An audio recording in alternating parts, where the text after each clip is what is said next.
What's up, you guys? It's Matt here. Welcome back to another video. Now, in this one, I want to talk about something that's, I think, very important.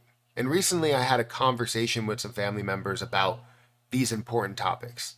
It hovered around money, saving money, investing that money, as well as what I thought was the most important piece, credit. For people like you and me, it's probably very difficult for you to go and just buy a house 100% of its value and just pay all cash and not have to worry about getting a loan. It's probably difficult for you and me to go and buy a car and, pay $40,000 or $50,000 or however much the car costs all in one shot, right? It's probably very difficult for us to do anything in the form of a large sum without using maybe a credit card or so with a 0% APR. The point is, you have to get credit in the end, and you have to be a trustworthy borrower. And the way that they know that you're a trustworthy borrower is that you have a credit score, and that credit score means a lot. We're not Dave Ramsey, we're not Mark Cuban, we're not people that are millionaires or billionaires that can just buy things outright. So you need to be able to get a loan. You need to be able to establish credit. So what I'm going to do in this video is I'm going to go through your credit score, right? My credit score specifically, and show you the categories that you need to understand. There are many people in this world that do not understand the information behind the credit score. You see the number, but you don't understand why it is. My wife even has an 820 credit score, does not know the reason why. I know it. She doesn't, right? Not saying that, she doesn't know anything or anything. It's just they give you the number, you're happy with that number, you don't need to go and check it, right? There are people out there with a 500 credit score. They don't know why they have a 500 credit score. So what I'm going to do in this video, again, is break things down, show you the categories, and explain how you get started, whether you have no credit or you have established credit. So if you could, make sure you hit the like button, hit that subscribe button, hit the notification bell for more of these videos. Also, make sure you check out some of the links that are down below. It does help out the channel if you want to check out the links for the credit cards that I have to offer. I have referral links for Amex credit cards as well as a Chase credit card. And there may be some others that are down there, but feel free to check those out if you guys are interested. But like I said, credit score, having your credit score is the most important thing you could have as an everyday person. So let's go into Credit Karma. And first, I want to say, if you don't have the ability to log into Credit Karma because you don't have established credit, then what I want you guys to do is to research a secured credit card, get a secured credit card, pay that for 1 or 2 months, and then you should have established credit on Credit Karma and be able to see where your credit score is. And if you have no credit, once you do, continually pay off this secured credit card, your credit score will start to fly immediately. Now, we're going to go into Credit Karma here today and actually look at my credit scores. These are my credit scores, my TransUnion credit score and my Equifax credit score. It's Equifax is down by 9 points and TransUnion is down by 14 points. We're going to go into Equifax and look at my 785. Typically, I hover between a 750 and an 800. One big reason as to why I'm never going to get above my wife's credit score or her highest credit score, which I think was like 830. But her highest credit score, the reason why is because I actually have a missed payment and I can never get back to 100% ever again, right? Once you have the first missed payment, that's a huge detriment to your score, right? So if you go down here, you're going to look at the credit factors and it's going to show you your information when you go in there. You're going to see payment history, credit card use, derogatory marks, age of credit, and you have total accounts. My total accounts, excellent. You also have hard inquiries or hard inquiries, however you want to classify it. I don't have any hard inquiries recently. I haven't even opened any accounts or done anything, so that's why I have 0, which is excellent. It is a low impact to your score. Now, certain things will have a high impact, medium impact, or low impact, right? The low impact ones, like having total accounts, having hard inquiries, total accounts is very difficult to get, especially in the beginning, because you probably only have 1, maybe 2 accounts there.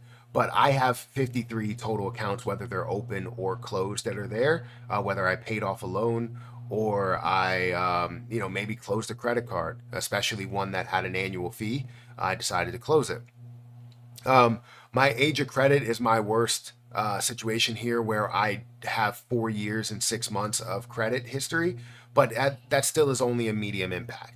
The three most important things that you want to make sure that you have a high or excellent score on is payment history, credit card use, and derogatory marks. Derogatory marks are basically if you have something that's in collections, if you have medical bills, or you have a back credit card account, or you haven't paid your student loans, or something like that, right? You have back history to where you haven't made your payments, and they have to go to somebody else to collect the money that they need. Credit card use is another important piece. So if you have, let's say, a $1,000 limit and you're using $1,000, you're maxing out the whole 100% of your credit card use, which will be a bad impact to your score. Typically, you want it to be less than 30%. The best case scenario is less than 10%, where you have an excellent score for that area. For me, like I said, my payment history will never get back to excellent. It will only be at good because I had one missed payment. So if you do anything, right, everything else can be fixed. Credit card use, you can bring your credit card use down. Derogatory marks, you can get those expunged. Age of credit, you can find a way to build up your age of credit. Total accounts, you can get your total accounts. Hard inquiry, you have the hard inquiries that go off your account after a certain period of time. But for payment history, if you miss one singular payment, you will never get back to 100% ever again, and it will never be excellent, and you will always have that on your history. And that's my bad for missing that payment. Capital One reported immediately, and I didn't have a chance to really do anything or say anything about it. So I take that on the chin. Obviously, it's a problem that I did have there.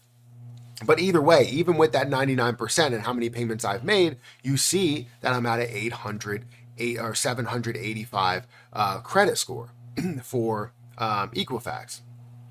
Now, if we go into a lot of this information, you go into payment history, you're going to see all of the information. You have two missed payments. So two missed payments from Wells Fargo, apparently, and then one from Capital One. I remember the Capital One. I don't remember Wells Fargo. That's kind of weird that that's the case. So they must have reported maybe after I already paid it. But either now I know that I have three. I only saw two the last time. And but now I know that I have a total of three missed payments. But either way, I cannot get back to 99%. I have so many years and so many payments that I've actually made. I'm trying to see the exact total number of payments that I've made. 120 payments that I've made, and I've had three late payments in my history, which sucks because, again, I can never get back to 100% because of those missed payments, right? Two late payments, it says here, but one missed payment. So credit cards, two missed payments, one missed payment, two are late or missed payments on your report. If you go back here, if we go back to the credit score and we look at credit utilization, you're going to see that depending on how much your limit is, that's where you will see what that percentage actually is. Now, for me, I have a lot of a limit. I have $126,000 worth of a limit. So $1,000 is still only 1%, less than 1% usage. Anything that is considered, if you wanted to go into detail, anything less than 9% is excellent. Anything more than 10% to 30% is good. Anything above 30% it gets to fair, and then needs work is above 50%. So what I'm doing here is I'm going through my credit score, but what I want you guys to do is do the same thing for you, right? If you have the information, go to Credit Karma. You'll be able to break that down a lot more and see what truly needs work. So if your credit score is a 500 or 600, you'll know the reason to why that is. Don't just look at the number and settle for the fact that you have the number and think that, oh, well, I just need to use this credit card more. No, you need to use the credit card a little bit less, make sure your credit utilization is down, increase your limits, get different credit cards, but maybe don't use them as much. Buy a pack of gum with it, make your payments that you need to make. The more payments you make, the better it gets, but just make sure you're always on automatic payments. So this is an easy way to see your credit score. Very, very simple. Yes, you can go into more detail and actually get a full report, from the credit bureaus. You can do that. But this is an easier way to do it every single day and see what the information is after it is reported. So, anyways, let me know what you think about this. Did this help you at all? Hit that like button, hit the subscribe button. Check out the links down below if you're looking for newer credit cards. I like the Amex Blue Cash Everyday card. It's a no annual fee card, and you get many things back, including grocery spend if you are a person that does spend on groceries, which should be everybody. But let me know what questions you have in the comment section below. Hit that like button, hit that subscribe button, and I'll catch you in the next one. See ya.